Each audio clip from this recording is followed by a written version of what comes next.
Here's everything you need to know about the FA's 150-year history in 150 seconds, starting now. The Football Association was formed in 1863 at the Freemasons Tavern in London. In 1871, the FA Cup was born and goalkeepers were allowed to use their hands. A year later saw Wanderers beat the Royal Engineers in the first cup final played at Kennington Oval. England and Scotland drew 0-0 in the first international and the corner kick was introduced. 1874 saw shin pads and umpires, and the following year the tape across the goal was replaced with a crossbar. In 1882, England beat Ireland 13-0, and in 86, England players started getting caps. Arthur Wharton became the first ever black player in 1889. The penalty kick was created and goal nets were first used in a match in 1891.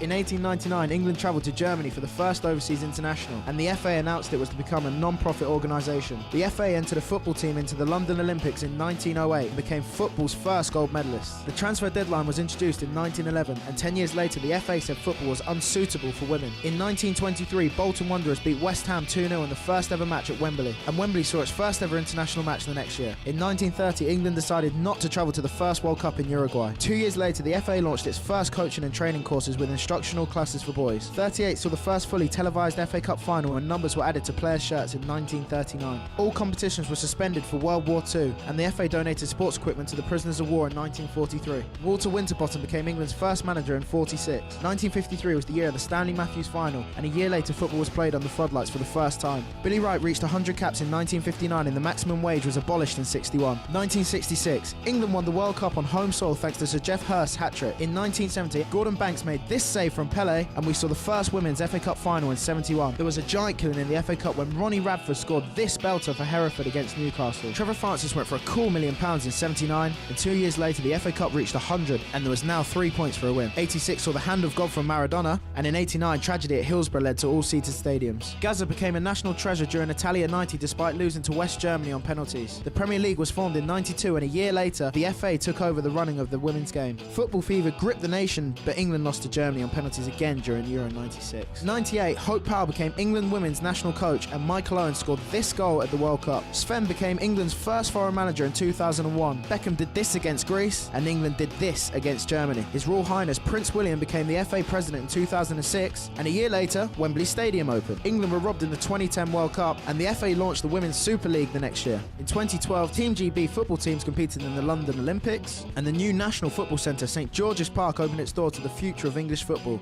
Here's to another 150 years.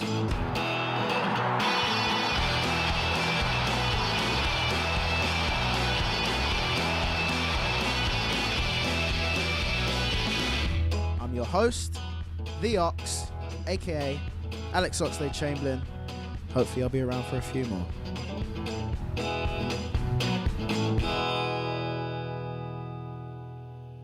I consider it a huge honour to lead the FA.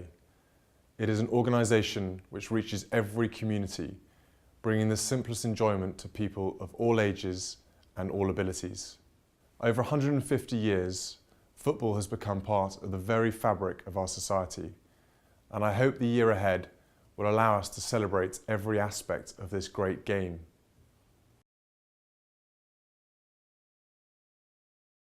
Hard work, dedication. Hard work. Dedication. Hard work. Dedication. And that's what we